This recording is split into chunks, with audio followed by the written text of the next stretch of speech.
தமிழகம் எங்கும் max gold cash for your gold. Max gold நீங்க தங்க மட்டும் இல்லைங்க, பிளாட்டினம், டைமண்ட், சில்வர், ரூபினி எதை வேணாலும் விற்கலாம். உங்களுக்கான பணம் ரொக்கமா கையிலயோ இல்லைன்னா பேங்க் அக்கௌண்ட்லயோ உடனடியாக செலுத்திடுவாங்க. மார்க்கெட் மதிப்பை விட 100 ரூபாய் ஒரு கிராமுக்கு உங்களுக்கு கூடுதலா கிடைக்கும். தமிழ்நாடு முழுக்க டோர் ஸ்டெப் சர்வீஸும் இவங்க ப்ரொவைட் பண்றாங்க. உங்களுக்கு கோல்ட விற்கணும்னா அதுக்கு ஒரே ஒரு பெஸ்ட் பிளேஸ் மேக்ஸ் கோல்டு தான். கால் 04445454545. வணக்கம். Big topic with Karthik Mayakumar. இந்த கரூர் துயரம் இருக்குல்ல, இதை தொடர்ந்து என்னென்ன அரங்கேறிட்டு இருக்குன்னு நான் சொல்றதுக்கு முன்னாடி கண்டிப்பா உங்களுக்கே தெரிஞ்சிருக்கும். ஆக்சுவலா அந்த அதிமுக தாவேக கூட்டணி இருக்குல்ல, இது வாய்ப்பே இல்லைன்ற மாதிரி தான் டிவிகே செல்ல சொல்லிட்டு இருக்காங்க. ஆனா இபிஎஸ் அவர்கள் பத்த வச்ச ஒரு நெருப்பு இப்ப தமிழக அரசியல் களத்துல தகதகன் பத்தி எரிஞ்சுக்கிட்டு இருக்கு. இதை பத்தி தான் முழுக்க பார்க்க போற நிகழ்ச்சிக்குள்ள போலாம். தனி பாட்டில்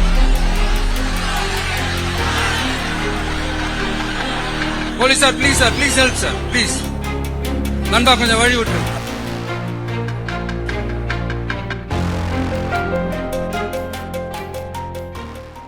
இது போல தாவேக தலைவர் விஜய் அவர்கள் கரூருக்கு போக போறாரு. அங்க போயிட்டு இந்த பாதிக்கப்பட்ட குடும்பத்தினர் இருக்காங்களே அவங்கள நேர்ல சந்திச்சு ஆறுதல் கொடுக்க போறாரு. இது கூடவே சில விஷயங்களை அவர் அங்க பேச போறாரு அப்படின்ட்டு தாவேக நிர்வாகிகள் சைட்ல இருந்து ஒரு மனுவை எழுதி கொண்டு போய் டிஜிபி ஆபீஸ்ல கொடுக்குறாங்க. இதுக்கு முன்னாடி மின்னஞ்சல் பண்ணிட்டாங்க, அப்படியே கையோடு கையா நேர்ல போய் கொடுத்துறோன்னு வந்து கொடுத்தாங்க. ஸோ இது போல விஜயர்கள் அங்க போறாங்க, அவருக்கு பாதுகாப்பு வேணுங்க, அதை எந்த அளவுக்கு கொடுக்க முடியுமோ அந்த அளவுக்கு கொடுங்கன்னு அவங்க கேட்டிருந்தாங்க. அந்த மின்னஞ்சல் இருக்குல்ல, அதுக்கு இப்ப டிஜிபி ஆபீஸ்ல இருந்து பதில் கிடைச்சிருக்குங்க. என்ன சொல்லியிருக்காங்கன்னா, இதை பத்தி மாவட்ட எஸ்பி ஆபீஸ் இருக்குல்ல, நீங்க அங்க அணுகுனீங்கனாலே எல்லாத்தையும் செஞ்சு கொடுத்துருவாங்க.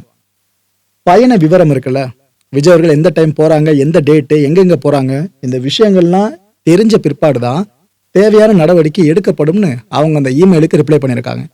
இப்ப வெளியே இருக்க தகவல் என்னன்னு பாத்தீங்கன்னா, கரூர்ல ஒரு மண்டபத்துக்குள்ள இந்த பாதிக்கப்பட்ட மக்கள் சார்ந்து அந்த குடும்பத்தினர் இருக்காங்களே அவங்கள வரவழைச்சு நம்ம ஒரே இடத்துல பார்த்து முடிச்சிரும் அப்படின்னு விஜய் அவர்கள் முடிவு பண்ணி இருக்கிறதா ஒரு தகவல் மட்டும் வெளியா இருக்கு. ஏன்னா யோசிச்சு பாருங்களேன், அந்த ஊர்ல ஒரு வீட்டுக்கும் விஜய் அவர்கள் நேர்ல போறாருன்னு வைங்க, அதுவே ஒரு பெரிய ரைட்டுக்கு காரணமாயிடதா. ஸோ இதெல்லாம் மனசுல வச்சு அவங்க இது போல ஒரு பொதுவான இடத்த ஒன்று ஃபிக்ஸ் பண்ணிடுவோம்ப்பா.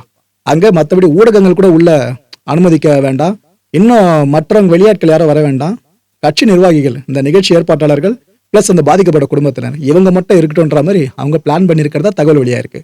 இந்த கல்வி விழா ஒன்று நடத்துவாங்க, ஞாபகம் இருக்கா தாவேக்கா? கிட்டத்தட்ட அதே பாணியில எந்த ஒரு விஷயமும் நடக்கலான்னு இப்போதைக்கு தகவல் மட்டும் வெளியா இருக்கு மக்களே. ஸோ இப்போதான் டிஜிபி ஆஃபீஸ்ல இருந்து ரிப்ளை கொடுத்துருக்காங்க. இன்னொரு பக்கம் இந்த தகவல் வெளியா இருக்கா, வெயிட் பண்ணி பார்ப்போம் போ எஸ்கலேஷன் எப்படி போகுதுன்னு சொல்லிட்டு. கொள்கை எதிரி, அரசியல் எதிரி அப்படின்ட்டு திமுகவை ஒரு பக்கமும் பாஜகவை இன்னொரு பக்கம்னு வச்சாரு விஜய் அவர்கள்.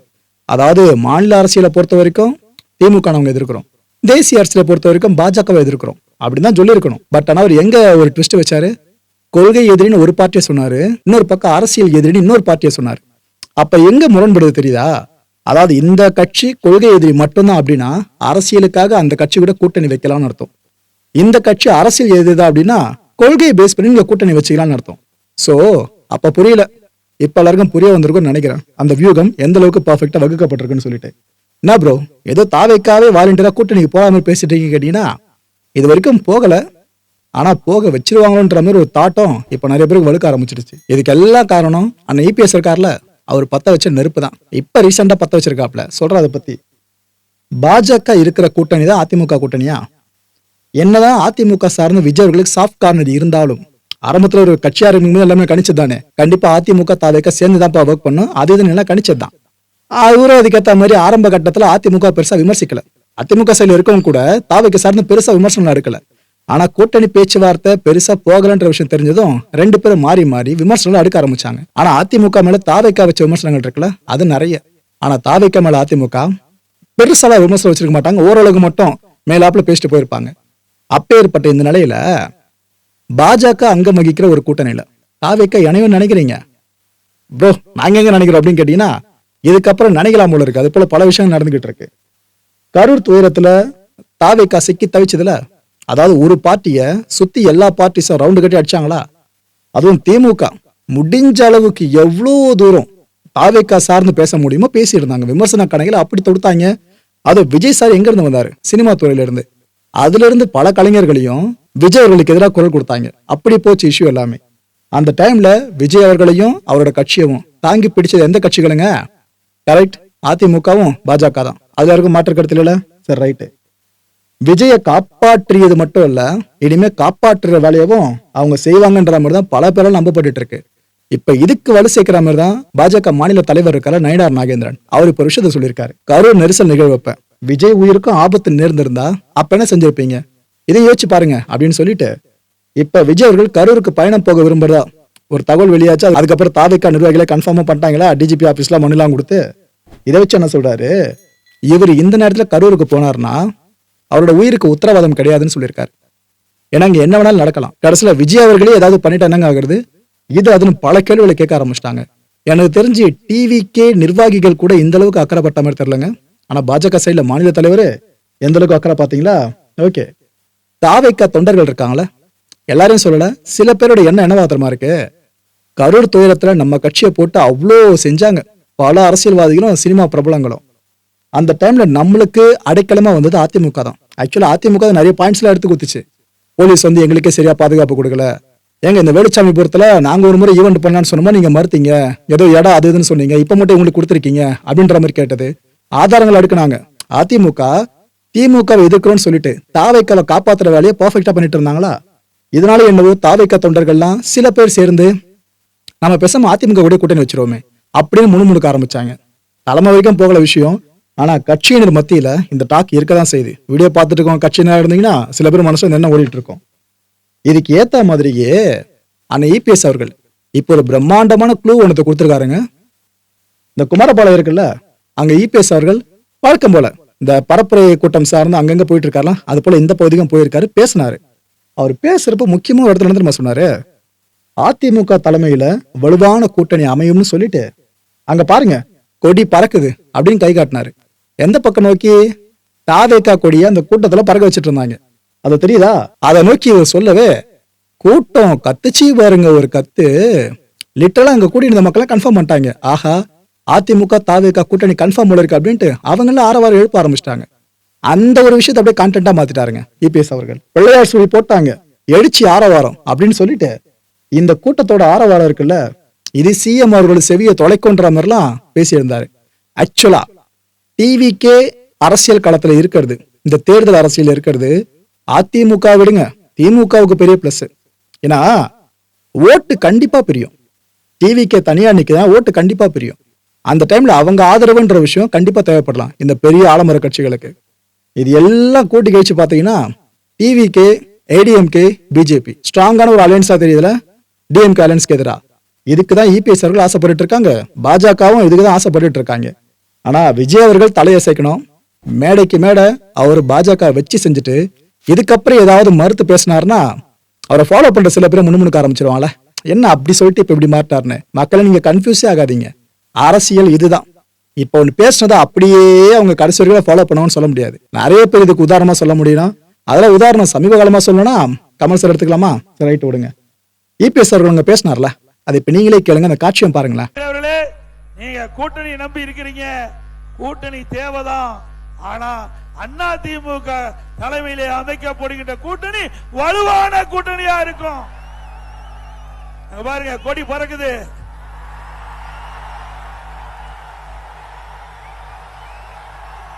பிள்ளையார் சொல்லி போட்டாங்க, எழுச்சி ஆரவாரம். ஸ்டாலின் அவர்களே, குமராபாளையத்தில் நடைபெற்ற கூட்டத்தினுடைய ஆரவாரம் செவிய தொலைச்சிக்கிட்டு போகுது. இபிஎஸ் அந்த விஷயத்த சொன்னதுதான் திமுக சைட்ல ரியாக்ஷன் பெருசா வர ஆரம்பிச்சிருச்சுங்க. அதுவும் இபிஎஸ் அவர்கள் இந்த விஷயத்த அங்க பேச போறாருன்னு உங்களுக்கு முன்னாடி தெரியுமோ என்னவோ தெரியல, அந்த டைம்லயே பல பேர் கருத்துக்களை போட ஆரம்பிச்சிட்டாங்க.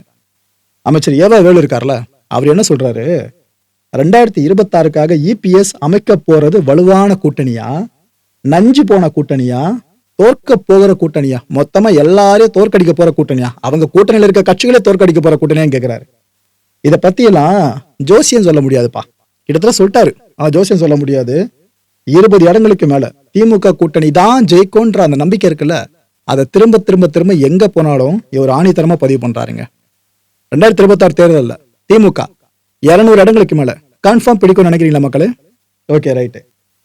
இந்த கொடியை காட்டினார் பார்த்தீங்கன்னா ஒரு தம்பி, அவர் யாரா இருக்கும் அப்படின்ட்டு பல பேரை தேட ஆரம்பிச்சாங்க. அங்க ஆக்சுவலா ஒருத்தர் மட்டும் கொடி காட்டல, ஒரு 4-5 பேர் வரைக்கும் கொடி அசைச்சிட்டு இருந்தாங்க தாவேகா கொடியை அந்த பரப்புரை கூட்டத்தினப்ப. அதுல ஒரு தம்பியோட போட்டோ மட்டும் எடுத்து போட்டு, பார்த்தீர்களா மண்டமல இருக்க கொண்டே மறந்துட்டாப்ல அப்படின்னு பல பேரும் பேச ஆரம்பிச்சிட்டாங்க. அதாவது கையில தாவேகா கொடி, அவர் அணிஞ்சிருக்க உடை இருக்குல்ல, அதோட காலர் போர்ஷன்ல பாத்தீங்கன்னா ஏடிஎம்கேவோட பிளாக் கலர்ஸ் இருக்குல்ல, அது பொறிச்சிருக்கும். அதை வச்சு பல பேர் என்ன சொல்ல ஆரம்பிச்சிட்டாங்க, எங்க அவர் தாவேகா தொண்டரே கிடையாதுங்க, அவர் அதிமுக தொண்டருங்க, செட்டிங் பண்றாங்கன்ற மாதிரி அப்படி பேச ஆரம்பிச்சிட்டாங்க. சரி, இதெல்லாம் உண்மையா இருக்குமோ என்னவோ அப்படின்ட்டு டிவிகே சைட்ல தகவல் கிடைக்குமா பார்த்தா அங்கிருந்து சில சோர்ஸ் தகவல்கள் மட்டும் வெளியாச்சுங்க டிவிகே வட்டாரத்துல. இல்லைங்க, அது போல எதுவுமே கூட்டணி சார்ந்தா பேச்சுவார்த்தைலாம் நடக்கலைங்க, அதெல்லாம் நாட் இன்ட்ரெஸ்ட்னு அவங்க சொல்லியிருக்காங்க. இதோ நான் முதல்ல சொன்னது பொருந்தும். அப்பப்போ இது போல மறுப்பு சொல்லுவாங்க, கடைசியில் அதுவே நிஜம் வந்து நிற்கும். இதுல என்ன ஆகுதுன்னு பார்ப்போம். சிலர் இதை பத்தி என்ன தெரியுமா விமர்சனம் முன் வைக்கிறாங்க, அதாவது இந்த கட்சி சேர்ந்தவன் அந்த கட்சி சேர்ந்தவன் அப்படிலாம் இல்லாம பொதுவான மக்கள் என்ன விமர்சனம் வைக்கிறாங்கன்னா, கூட்டணிக்காக இபிஎஸ் ஏங்குற மாதிரி தெரியுதுன்னு சொல்றாங்க. ஆக்சுவலா ஏங்காம எப்படி இருப்பாங்க, ஏன்னா ஒரு மிகப்பெரிய கிரவுட் புல்லர் ஒருத்தர் இருக்கார் அப்படின்னா அவரை தங்களோட கூட்டணிக்குள்ள இழுத்தா கண்டிப்பா வெற்றி வாய்ப்பு பிரகாசம்னு விஷயம் தெரியுதுன்னா அவங்க ட்ரை பண்ணாம இருப்பாங்க. ஆனா இபிஎஸ் அவர்கள் இந்த கூட்டணி சார்ந்து பேசினார்ல அந்த கூட்டத்துல, இதுக்கு பதில் சொல்ல முடியாத நிலையிலையும் பதில் சொல்ல தயார் இல்லாத நிலையிலையும் தான் தாவேகா இப்ப இருக்கு. ஏன்னா கரூர் ஸ்டாம்பேடு, அதுல கட்சிக்கு அவ்வளவு கெட்ட பேரா. இதை தாண்டி அவங்க எப்படி இப்ப பதில்லாம் சொல்லுவாங்க. அதனாலதான் இபிஎஸ் அவர்கள் தான் மனசுல என்ன நினைக்கிறோ அதை ஓப்பனா பேசிக்கிட்டு இருக்காரு. டிவிகே சைட்ல இருந்து உங்ககிட்ட பேச்சுவார்த்தை நடத்தினானா இல்லையான்னு தெரியல, பட் அவர் இதெல்லாம் பேசிட்டு இருக்காருன்னு ஒரு பக்கம் விமர்சனம். ஆனா மக்கள் நிதர்சனம் என்ன தெரியுமா, ஆளுங்கட்சிய பதட்டத்திலேயே வச்சிருக்கணும் அப்படின்னா இது ஒரு யுக்தி தான் அரசியலை பொறுத்த வரைக்கும். ஏன்னா கடைசி வரைக்கும் விஜய் அவர்கள் அதிமுக கூட்டணிக்குள்ள போவாரா போக மாட்டார்னு சொல்லிட்டு திமுக செல்ல ஒரு பக்கம் குழம்புவாங்க. சோ திமுகவோட இந்த எலெக்ஷன் ஸ்ட்ராட்டஜின்றது இதுல கொஞ்சம் அடிபட ஆரம்பிக்குமா, அவங்க போக்கஸ் இந்த பக்கம் திருப்புவாங்களா இந்த அலையன்ஸ் அமைதி அலையன் பாக்குறதுக்கு. இதெல்லாம் ஒரே ஒரு உதாரணம் மட்டும் தான் மக்களே. இது மாதிரி ஆயிரக்கணக்கான யுக்திகள் இந்த தேர்தல் முடிகிற வரைக்கும் நம்ம ஒரு கட்சிகள் கிட்ட தான் பார்க்க தான் போறோம். உதயநிதி ஸ்டாலின் அவர்கள் தமிழ்நாட்டின் துணை முதலமைச்சர், அவர் என்னென்ன சொல்லியிருக்காரு தெரியுமா.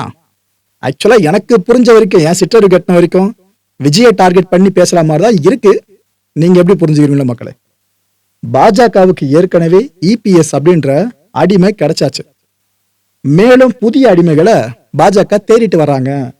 அந்த புது அடிமைகள் கூட கிடைக்கலாம், புரியுதா, அந்த புதிய அடிமைகள் கூட கிடைக்கலான்றாரு. அவரே வேற சொல்றாரு, நான் என்ன சொல்றேன் ஏது சொல்றேன் யார சொல்றேன் புரியுன்ற மாதிரி அவரே எடுத்து கொடுக்குறாரு. எத்தனை அடிமைகள் கிடைச்சாலும் சரி திமுகவோ ஒன்னும் பண்ண முடியாதுன்னு தெள்ள தெளிவா அங்க அனௌன்ஸ் பண்ணிருக்காரு. எப்படியாவது தமிழ்நாட்டுக்குள்ள நுழைஞ்சிடணும்னு பாஜக அதிமுகவோட துணையோடு இன்னைக்கு வந்துட்டு இருக்கு. பழைய அடிமை பழனிசாமி பத்தலன்னு இன்னைக்கு புது அடிமைகளையும் பாஜக வலை வீசி தேடிட்டு இருக்கு. நான் யார சொல்றேன்னு உங்களுக்கு தெரியும்.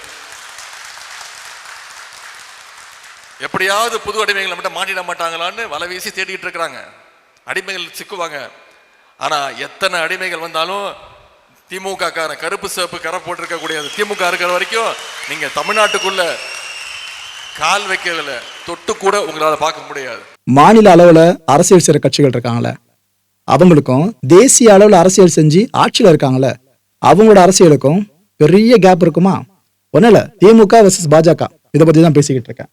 ஆக்சுவலா சுனாமி இன்னும் கிளம்பல. பாஜக இப்ப ஃபுல்லா மும்முரம் காமிச்சுக்கிட்டு இருக்கிறது பீகார் எலெக்ஷன்ல, அந்த சட்டப்பேரவை தேர்தலுக்காக. அதுவும் நவம்பர் 14 பீகார் எலெக்ஷன் ஒட்டுமொத்தமா முடிஞ்சு ரிசல்ட்டா இன்னைக்கு வந்துடும். வந்து அடுத்த நாள் பாஜக ஃபுல் ஃபோக்கஸ் எங்க இருக்கும்னு நினைக்கிறீங்க, தமிழ்நாட்டில் தான். என்ன பீகார்ல 243 தொகுதிகள், தமிழ்நாட்டில் ஒண்ணுல கட்சியா இருக்கு 2 நம்பர் மாத்தி போடுங்க 234 தொகுதிகள். சோ கிட்டத்தட்ட பீகார் தமிழ்நாடு தொகுதி அடிப்படையில் பாத்தீங்கன்னா கொஞ்சம் தான் முன்ன பின்ன இருக்கு. இந்த அளவுக்கு எம்எல்ஏஸை சேர்க்க முடியும், ஆட்சியை பிடிக்க முடியும் அப்படின்னா பாஜக லேஸ்ல விட்டுருவாங்கன்னு நினைக்கிறீங்க. எனக்கு தெரிஞ்சு இது வரைக்கும் பாஜக தமிழக அரசியல் சார்ந்து போக்கஸ் பண்ணாங்களே அதை விட 1000 மடங்கு அதிகமா இந்த முறை போக்கஸ் பண்ணுவாங்க. ஏன்னா பலமான கூட்டணி வேற அமைச்சிருக்கான அதிமுக கூட. இன்னும் டிவிகே சைட்லயும் பேச்சுவார்த்தை அங்கங்க போயிட்டு இருக்கிறதா தகவல் வருதா, இப்ப ஏற்பட வாய்ப்பை விடுவாங்கன்னு நினைக்கிறீங்க. அதனாலதான் சொல்ற மக்கள், இது வரைக்கும் நம்ம பார்த்த தமிழக அரசியல் தேர்தல்கள்லாம் வேற, இது யூனிக்கா நிக்க போகுது. சோ பீகார் எலெக்ஷன் முடிஞ்சதுக்கு அப்புறம் தான் இந்த பாஜகன்ற சுனாமி இருக்குல்ல இங்க அரசியல் ஆட்டத்தை ஆரம்பிப்பாங்க. அது வரைக்கும் இப்ப நடக்கிறதா ஜஸ்ட் ட்ரைலர் மட்டும் தான். கே.என். நேரு அவர்கள் அவங்க இப்ப என்ன சொல்லியிருக்காங்க, பீகார் தில்லுமுள்ளு போல தமிழகத்திலையும் செய்யறதுக்கு திட்டமிடலாம் அவங்க அப்படின்றாரு.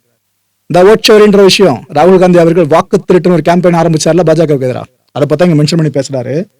இன்னும் கலாய்வே மேற்கொள்ளல, அதுக்குள்ள நம்ம வாக்காளர்களை நீக்கிட்டு வெளி வாக்காளர்களை சேர்க்கறதுக்கு முயற்சி நடக்கலாம் அப்படின்னு சொல்றாரு. அசம்ஷன் மட்டும்தான். இந்த சதிக்கு எதிராக தமிழ்நாடு போராடும்னு அவர் சொல்லியிருக்காரு. இந்த அளவுக்கு பாஜகவோட பெரிய தலைங்க.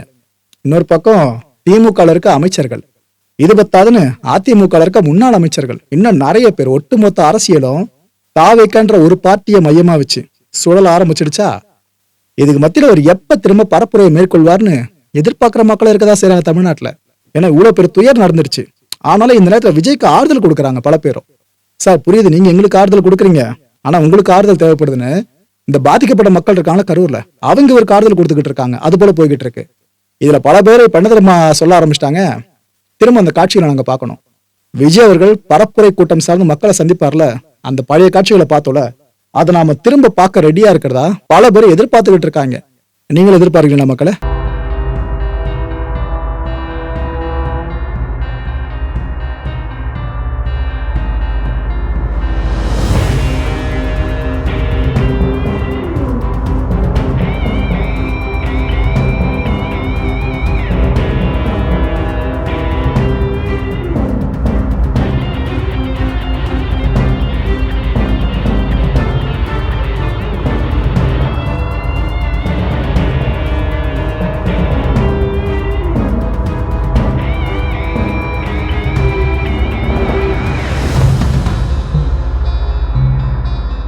இந்த கான்டென்ட்டை பொறுத்த வரைக்கும் மனசுல ஒரே ஒரு வினாதா இருக்கு. முடிஞ்ச அதுக்கான பதில்களை கீழே கமெண்ட் செக்ஷன்ல கமெண்டா லீவ் பண்ணுங்க. விஜய் தனிச்சு நின்னு ரிஸ்க் எடுக்கணும்னு நினைக்கிறீங்களா தேர்தல்ல? அப்படி இல்லைன்னா அதிமுகவோட கூட்டணி வச்சு தப்பி பிழைக்கணும்னு நினைக்கிறீங்களா? இன்கேஸ் திமுக திரும்ப ஜெயிச்சிட்டாங்க அப்படின்னா அதுக்கப்புறம் அதிமுக நிலைமையை விடுங்க, அவங்களுக்கு கட்சி கட்டமைப்பு அந்த அளவுக்கு இருக்கு. தாவேக்கா நிலைமை அடுத்த நிகழ்ச்சியை சந்திக்கலாம். நன்றி, வணக்கம். தமிழகம் எங்கும் max gold, cash for your gold. Max gold நீங்க தங்க மட்டும் இல்லைங்க, பிளாட்டினம், டைமண்ட், சில்வர், ரூபினி எதை வேணாலும் விற்கலாம். உங்களுக்கான பணம் ரொக்கமா கையிலயோ இல்லைன்னா பேங்க் அக்கௌண்ட்லயோ உடனடியாக செலுத்திடுவாங்க. மார்க்கெட் மதிப்பை விட 100 ரூபாய் ஒரு கிராமுக்கு உங்களுக்கு கூடுதலா கிடைக்கும். தமிழ்நாடு முழுக்க டோர் ஸ்டெப் சர்வீஸ் இவங்க ப்ரொவைட் பண்றாங்க. உங்களுக்கு கோல்ட விற்கணும்னு அதுக்கு ஒரே ஒரு பெஸ்ட் பிளேஸ் மேக்ஸ் கோல்டு தான். கால் 04445454545. வணக்கம் மாயம் ஸ்டுடியோஸ் நண்பர்களே. மாயம் ட்ரெண்ட்ஸ் அப்படின்ற ஒரு புதிய ஃபேஸ்புக் பேஜை ஓப்பன் பண்ணியிருக்கோம். நீங்கள் யூடியூப்பில் பார்த்துட்டு இருக்கீங்களா நம்மளோட கான்டென்ட்ஸ்லாம். இதெல்லாம் விட ஒரு படி மேலே ரொம்ப கிறிஸ்பாகவும் ரொம்ப சூப்பராகவும் நிறைய கான்டென்ட்ஸ் உங்களுக்கு இந்த பேஜில் காத்துட்டு இருக்குங்க. ஸோ உடனடியாக ஃபேஸ்புக் பிளாட்ஃபார்ம் போங்க, மாயம் ட்ரெண்ட்ஸ்னு டைப் பண்ணி சர்ச் பண்ணி நம்ம பேஜை ஃபாலோ பண்ணுங்கள். அப்படியே நம்ம சேனலையும் நீங்கள் சப்ஸ்கிரைப் பண்ணிட்டீங்க அப்படின்னா இன்னும் நிறைய புது புது கான்டென்ட்ஸை உங்களுக்காக ப்ரொடியூஸ் பண்ணி கொடுத்துக்கிட்டே இருப்பாங்க. நீங்கள் பண்ணுற ஒவ்வொரு சப்ஸ்கிரிப்ஷனும் எங்களுக்கு பெரிய மோட்டிவேஷனாக அமையும்.